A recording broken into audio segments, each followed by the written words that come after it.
मत्स्य विभाग की जिला स्तरीय स्टीयरिंग कमेटी की बैठक सोमवार को मथुरा कलेक्ट्रेट पर संपन्न हुई। सीडीओ की अध्यक्षता में हुई इस बैठक में मछली पालन को बढ़ावा देने पर बल दिया गया। आज जिला कलेक्ट्रेट मुख्यालय पर डॉक्टर नितिन गौड़ की अध्यक्षता में आज मत्स्य विभाग की एक बैठक हुई है। ये जानते हैं इस बैठक में क्या कुछ खास रहा? ये आज दिनांक 25 अक्टूबर को डिस्ट्रिक्ट लेवल स्टीयरिंग कमेटी मत्स्य उसकी बैठक हुई है, जिसमें एडी फिशरीज, पीडी डीआरडीए और जिला कृषि अधिकारी के प्रतिनिधि, एक प्रगतिशील कृषक एवं सिंचाई विभाग के प्रतिनिधि उपस्थित थे। इसमें वर्ष 2020-21 के प्रधानमंत्री मत्स्य संपदा योजना, नीली क्रांति योजना, इनकी समीक्षा की गई, जिसमें पाया गया कि 106 लाख के बजट आवंटन के सापेक्ष 46 लाख का व्यय हो पाया है, जो 50% से कम है। इसका कारण बताया गया कि पैसा जनवरी में रिलीज़ हुआ था।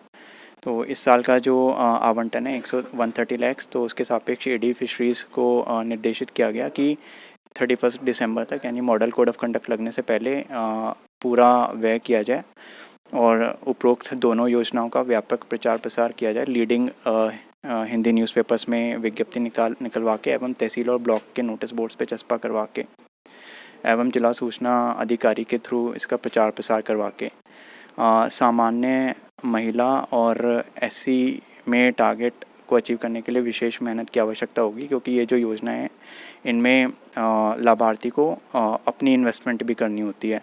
तो उसके लिए निर्देशित किया गया कि जिला समाज कल्याण अधिकारी के संपर्क में आएँ, क्योंकि वो अनुसूचित जाति के कल्याण की योजनाओं के लाभ प्राप्त करने वाले काफ़ी इंस्टीट्यूट्स के संपर्क में हैं। इसके अलावा जो तालाब आवंटन का लक्ष्य था वो 22 हेक्टेयर का था, जो उन्होंने पूर्ण अचीव कर लिया है। और जो नदी का पट्टा है यमुना नदी पे, वो 3 पार्ट्स में है। एक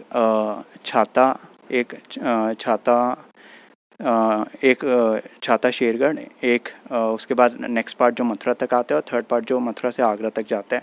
तो जो मथुरा से आगरा तक थर्ड पार्ट जाता है उसका आवंटन हो चुका है। मत्स्य पालन का जो 2 पार्ट्स रहते हैं उसके लिए मत्स्य सोसाइटीज़ जो हैं जनपद में 3 हैं, उनसे संपर्क करके दोबारा उसका आवंटन करने के लिए सहायक निदेशक मत्स्य को बोला गया है।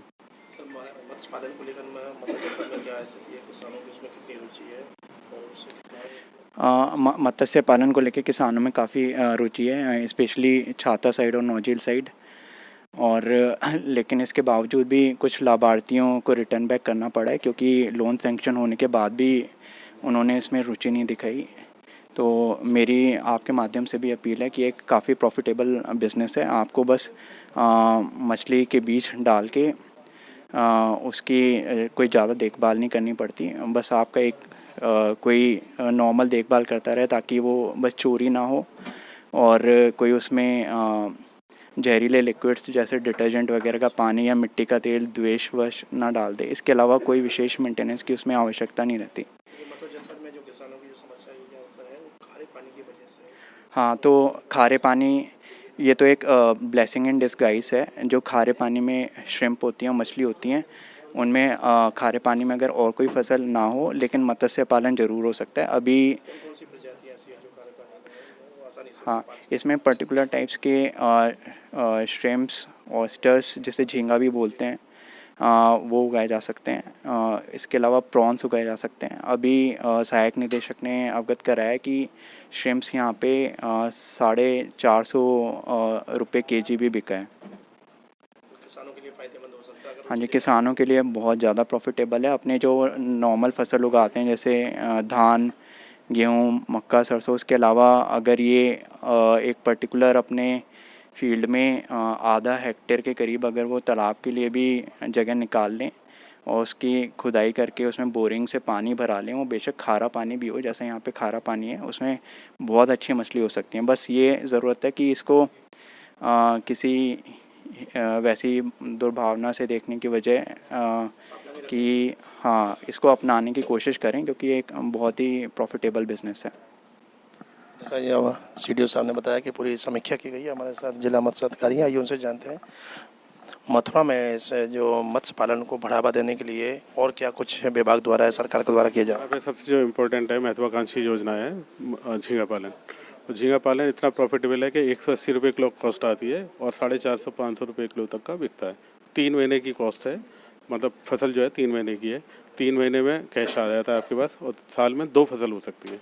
तो इससे बेहतर कोई बिजनेस नहीं हो सकता है। मैं अभी हरियाणा में शुरू हुआ था 5-6 साल पहले और वहाँ पे बहुत अच्छा इसका परिणाम आए हैं। सरकार की ओर से क्या अनुदान किसानों को मिलता है? सरकार की तरफ से इसमें जो सामान्य वो हैं उनको जनरल और ओबीसी उनको 40%, 14 लाख की प्रोजेक्ट कॉस्ट है 1 हेक्टेयर की, उसमें 40% सब्सिडी है।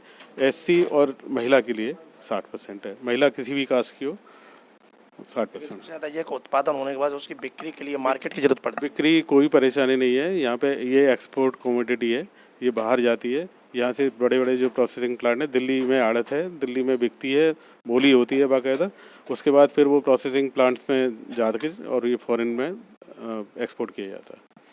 तो अगर कोई किसान इसमें रुचि दिखाए तो उसको सबसे पहले क्या करना होगा, क्या औपचारिकताएं पूरी करनी होगी? सबसे पहले ऑनलाइन रजिस्ट्रेशन उन्हें कराना पड़ेगा इसकी PMM-SY प्रधानमंत्री मत्स्य संपदा योजना के अंतर्गत, और उसके बाद फिर यहाँ से सत्यापन होगा, विभाग से सत्यापन होगा, उनका सिलेक्शन होगा। सिलेक्शन में अनुदान की मांग हो जाती है। जब उनका सिलेक्शन हो जाता है तो ऑटोमेटिकली अनुदान आता है और उनको तालाब पहले खुदवाना है। बैक हैंड सब्सिडी है, 60% खुद को खर्च करना। तो तालाब खुदवा लेंगे तो तालाब के 40% सब्सिडी चली जाएगी, फिर उसके बाद इनपुट डलवाएंगे तो इनपुट की 40% सब्सिडी चली जाएगी। मथुरा में कितने किसान इस कार्य में जुड़े हुए हैं, मत्स्य पालन? मथुरा में इस वक्त कम से कम 350 किसान हैं जो इस काम से जुड़े हुए हैं, और ब्रैकेश में इस साल हमने 42+7 49 हेक्टेयर का लक्ष्य लिया था। 49 हेक्टेयर के लगभग 59 मत्स्य पालक हैं जो इस काम से जुड़े हुए हैं। अगर हम पिछले साल से अगर इसकी तुलना करें तो कोई किसान इसमें जुड़े हैं या घटे हैं? नहीं, पिछले साल हमारे पास 10 हेक्टेयर का लक्ष्य था, तो 10 हेक्टेयर हमने किया था। इस बार हमने 5 गुना किया है, 50 हेक्टेयर।